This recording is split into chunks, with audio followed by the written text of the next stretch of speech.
The Local Show, sponsored by Victory in Motion, home of knee repair, not knee replacement, on News Radio 570 WSYR, on 106.9 FM, and live everywhere on the iHeartRadio app. The Local Show features in-depth conversation with business owners, employees, and influential business leaders throughout Central New York, exploring their successes, challenges, and reasons for doing business right here in our growing community.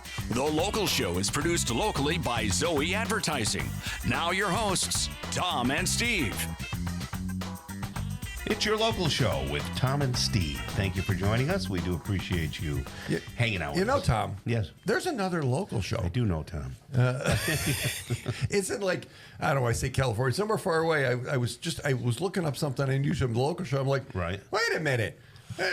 There was like a local show. They call it the local show? They call it local show. We kind of use the does. And really? It's somewhere far away. And I don't know. I didn't look at it because clearly it's not as good as what we do. Yeah, right. But it was like, wow. Because even in the naming protocol, we were like, okay, 9 years ago, almost going on, we were like, okay, we're going to name it. There's this local show. What are we going to call it? Local show? Yeah. I just remember you looked at me and go, like basically, shut up, Steve. Just call it the local show. I went, right. Okay, because we were trying to get clever. Sometimes the simplest way to do things is... The Onondaga Grown folks are coming here today, Tom. That's right. Rick Rarick is back with us.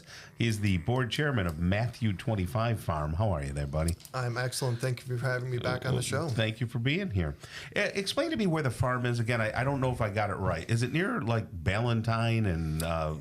We're down in Valley Tully, Drive? New York. Oh, no, you're in Tully. Okay, Yes. You're the one in Tully. Okay. Yes, we're located in Tully, New York, just off of Route 80. Yeah.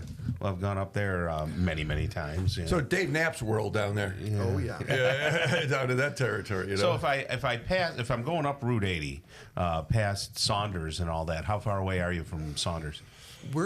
If you're leaving Tully heading towards Otisco, we're about halfway. Oh, yeah. So, yeah, Otisco. that's way, way down then. Yeah. Right. How big is the farm? It's 35 acres. That's pretty big. Yep. Okay.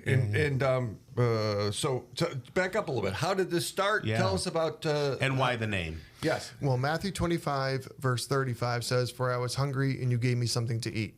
There you go. It was back in late 2008, when my brother told me that he had a vision of this farm we were going to start together. And I told him he was a crazy person because we didn't have any money. Was that the first time you told him he was a crazy person? No. Okay. He's your brother. No, he's my brother. He's been told he was crazy probably his whole life. Oh, okay, here we go. Yeah. But my brother has always had great dreams, visions, and ideas. And then months later, he told me about it again and again. And I kept poking holes in the idea. And sure enough, within 6 months, there was land, there was money, and we were off and running. Wow. Now, your mom's part of this, right? Yes. So how did she get dragged in, or was she like cracking the whip? How'd this happen? Mom definitely got dragged in. But my mother is one of those people. She's a wonderful woman. She has a hard time saying no to people. So when someone asks her, "Would you like to join the Matthew 25 Farm Board?" Yes, she's on board. Yeah. Yes.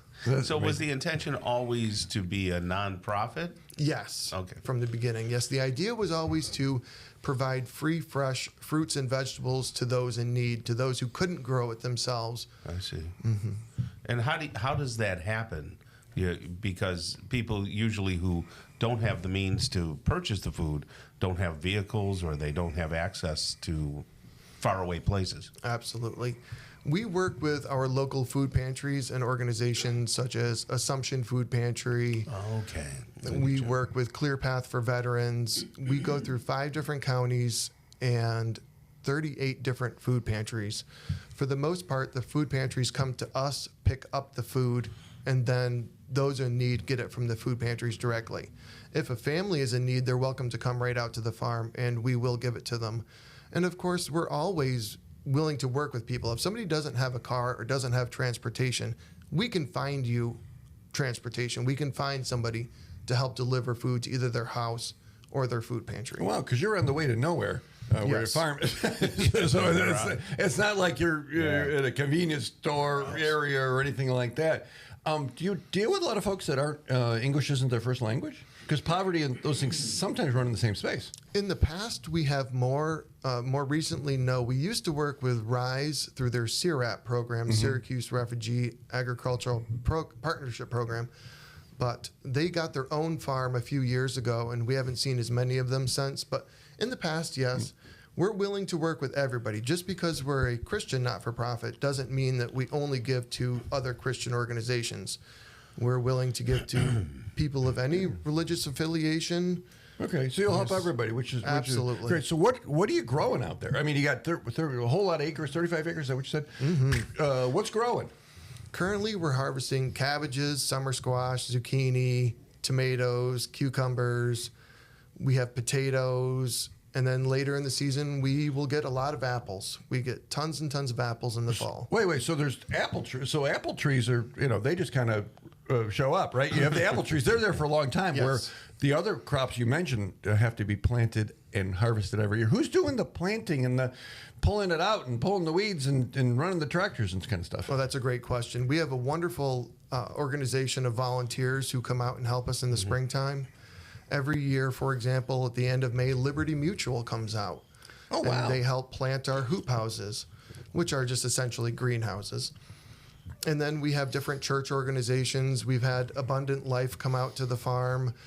We've had different youth groups and different, maybe some homeschool kids and stuff like that. Okay, so are you open to accepting more volunteers? Absolutely. We're always looking for volunteers, whether it is planting in the springtime or harvesting this time of year. We're always looking for extra hands. All right, so the Matthew25farm.com, you can find out where it is and everything like that. Absolutely. So you said greenhouses. So I think our growing season is like 5 minutes, Tom, here in Syracuse. So are you starting, like in the winter, are you sitting around watching football, or what are you doing?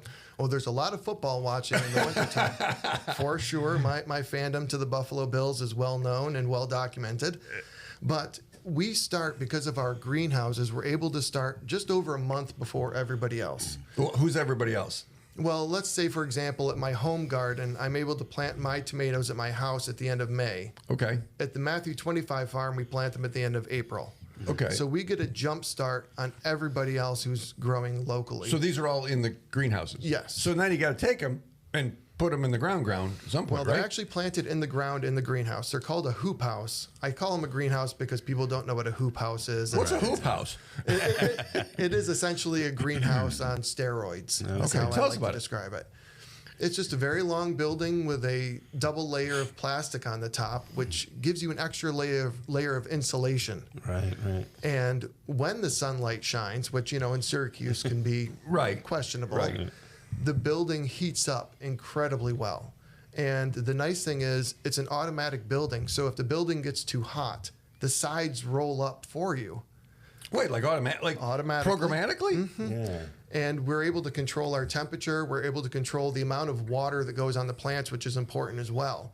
For example, at the end of July, we had 2.6 inches of rain in one day.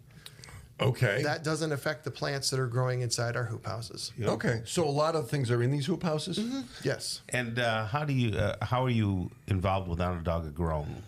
Onondaga Grown has been supporting us for many years with different grants that we've written, and basically them helping us to get the word out about the Matthew 25 farm to the community, just like you're doing today. Okay. So, hey, right here, Onondaga Grown, it's fresh, it's local, it's here, and they got hoop houses, Tom. I didn't know what, now I know what a hoop house is. Matthew25farm.com. What a great place to give, be part of, volunteer your company, volunteer your family. Hey, if you're homeschooling, get your kids out there and help. So we appreciate you joining us today, Rick. Thank you so much.